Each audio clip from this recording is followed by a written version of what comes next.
1st and 10. Here comes the Indianapolis offense now as they get set to take over. And they'll just simply be looking to build off the confidence of the last time out where they scored a touchdown. And confidence is powerful, isn't it? When you've scored once, you feel like you can go back out there and get it done again. Doesn't matter what the defense throws at them. They feel like they're in a groove right now, and they want to get out there and show it. Yeah, hoping to stay in that groove here this go-around. Emmitt Smith, the ageless wonder, showing that he still has the strength, the body to fight those tacklers off. Hard to get down. I liken him off into a crafty pitcher who has a lot of stuff, right? Throw the curveball, off speed, then comes the fastball, slider, changeup, always changing speeds, changing locations. He was that way when you tried to tackle him. One time you get the shoulder pads, the next time you'd miss entirely. You never knew what he was going to do. Off the corner, where'd he come from? Well, I guess he came off the corner, but really nice play. I like when you're able to pose a question and answer it at the same time. That's exactly where he came from, but it's not something that you normally see. There he goes, right side. He's at the 30. Touchdown, Indianapolis.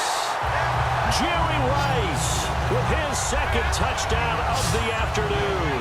And the Colts have got it on cruise control.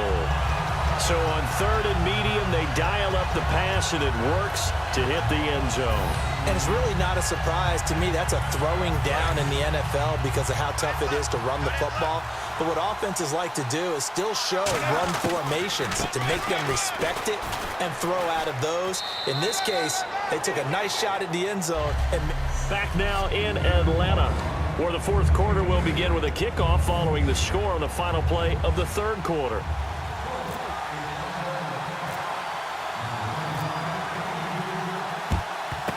And the Chiefs are going to make the recovery.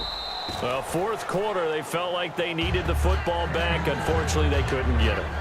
And I know we brought analytics into the game, and someone has said here that the data says that when a team's expecting an onside kick, 80% of the time, the team expecting it, they do actually recover the ball, which is what we saw here.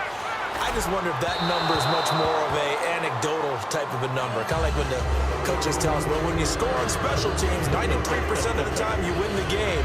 I'm still waiting to see that number is empirical. So incomplete on first. Let's see what 2nd down has in store.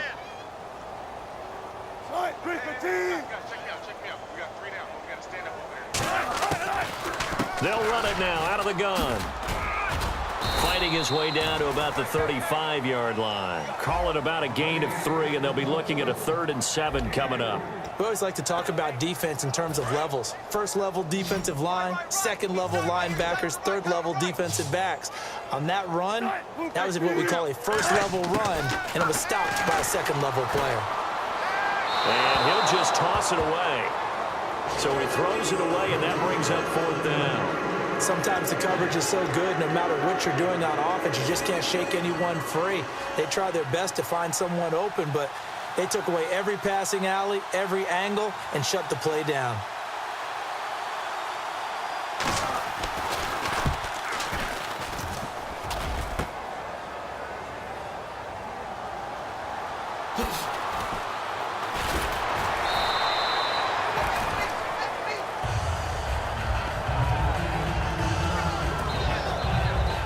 The Colts now, their offense works their way back onto the field. And they will simply, Charles, be looking to duplicate what they did last drive when they were able to push it in for 6. And they hope it'll be that easy, right? To be able to take exactly what happened before, replicate it. They have to make a few additional changes along the way because I'm sure the defense will make some adjustments, but they've got to have great confidence having scored the last time out. Hey, a lot of points have been scored in this game, but what a nice play by the defense. Stepping up on that one, maybe they'll get things going in their direction after a play like that. To throw on 2nd down is Newton. Jerry Rice, open right side. A very solid gain of 27. And they just had another big completion there, and I think in days gone by in the NFL, you might have asked, is this a little bit of overkill? Is this rubbing it in? I don't think people feel the same way nowadays. It's the age-old argument. Then you could say on the other side, if you're going to get angry about it, stop it, right? Go ahead and stop me. And I think a lot of the times they just look at it like, let's just play the game. And however it turns out, it turns out. Not a run that you're going to write home about, but still a good first down run. That's what an offense calls staying on schedule. 3 to 4 yards on first down, you're set up very well for the... And he's going to be taken down.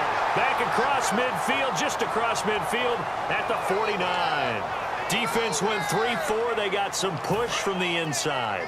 And this is something in a 3-4 you don't normally get because the nose tackle who got the sack, he's usually responsible or ends up getting double-teamed and sometimes triple-teamed. How about him working his way back and putting the big guy on the ground? Losing 4 yards that time, and now it's 4th down. I love the intelligence the defense just showed there. Read their keys, saw the screen developing, ran to it, and smothered it. What a third down stop by them. Here's Jordan Berry now. Always a good sign when your first punt comes in the 4th quarter.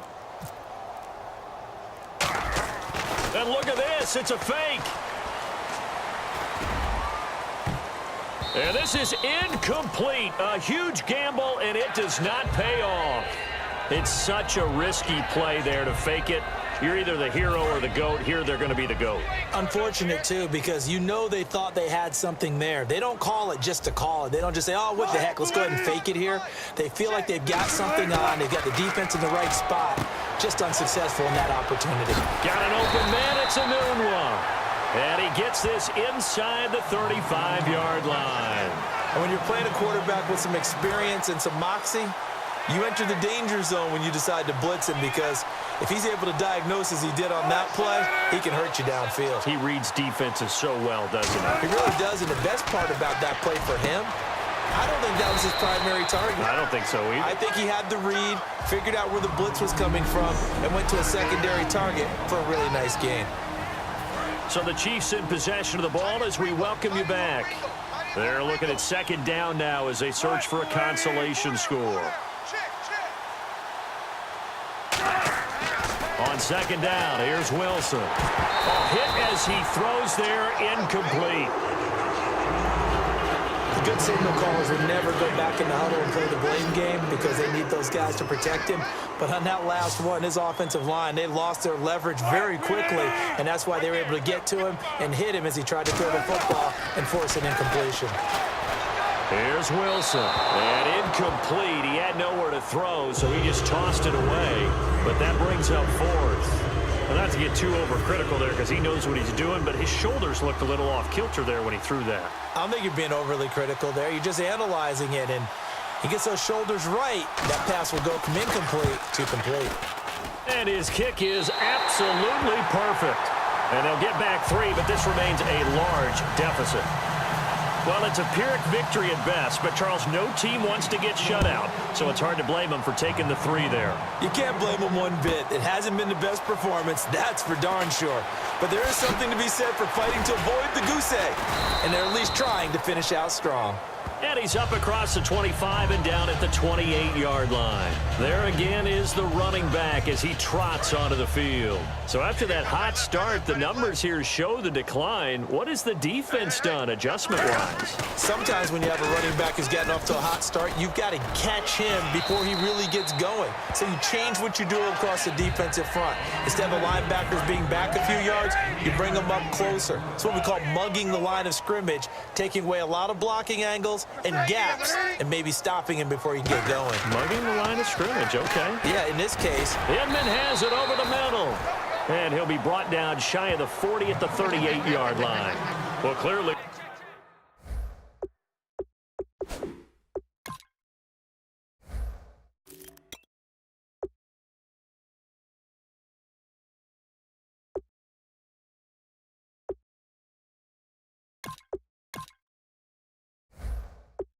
One of his advantages as a passer is his height, sit back in the pocket, fired over the middle. That makes things tougher defensively, doesn't it? It really does, because your goal is to move the quarterback off his initial spot when he gets his drop back completed. But when you have that type of height, he can stay in there if he's willing to take the hits and just fire over the top, which saves him time and actually completes a play a little bit quicker than it normally does for a quarterback who has to slide and find open space to throw.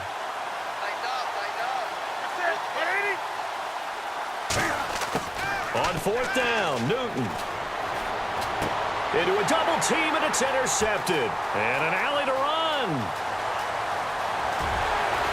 And he will not get all the way home, but he will take this back down to about the 2-yard line. Now they get a fourth quarter pick. A little something to hang their hat on, I guess. Okay, so let's face it, though. Who's happy about this play? Fantasy guys, right? Yeah. The analytics will tell you one thing or another. Has a bad play on one hand, a good play on the other. Under pressure now, and he's going to go down. Sacked back around the 8. Paul Kruger coming in from that outside linebacker spot. He gets him down for a loss of 5. Well, if you're going to throw the ball on 1st and goal from the 2, the worst thing that should result is an incompletion for you offensively. But, Brandon, this is a different type of football. Back in my day, 1st and goal from the 2. And somewhat of a measure of revenge as he's in for the touchdown, but they still trail big time. He'll take it, but he won't be able to smile about it. And, yeah, that touchdown counts for their team. But I think it counts more for the fantasy guys, doesn't it? Yeah, it's just something maybe positive to look at on film, but this one's over, let's be honest. Yeah, I agree with you totally on that one. The kickoff unit is out on the field, and they will send this one away. This one fielded at the 5. And a good return. He's across the 35-yard line, right around the 36. And this will likely be the last play and wrap things up.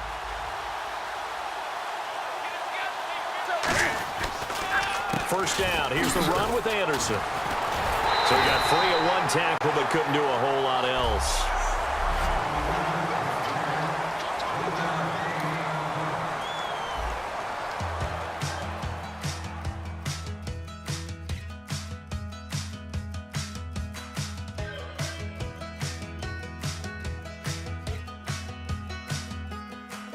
We're awake, we're alive, got the fire in our eyes. We're the kings, we're the queens, and if this is just a dream, don't wanna wake up. Let this feeling break up. We're running free, running wild, never running out of style. Got the fight, got the stuff, got the never giving up. Not gonna shake us, nothing's gonna break us.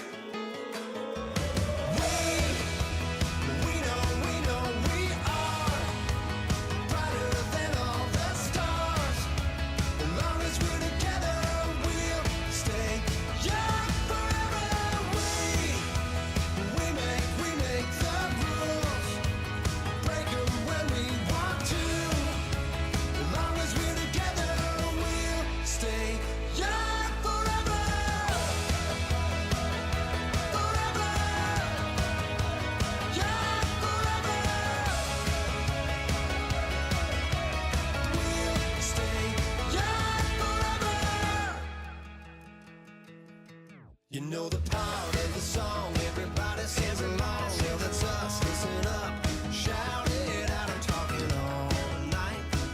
The end is nowhere in sight.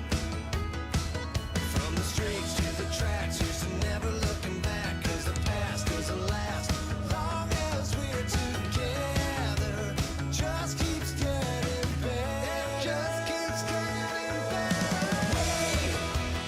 We know we are brighter than all the stars.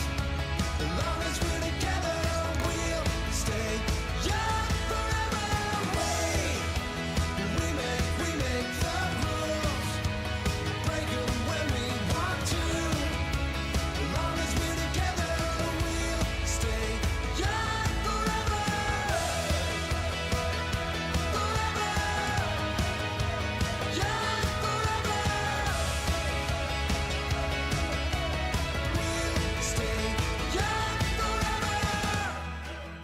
Unwinding every moment, like the clock is broken.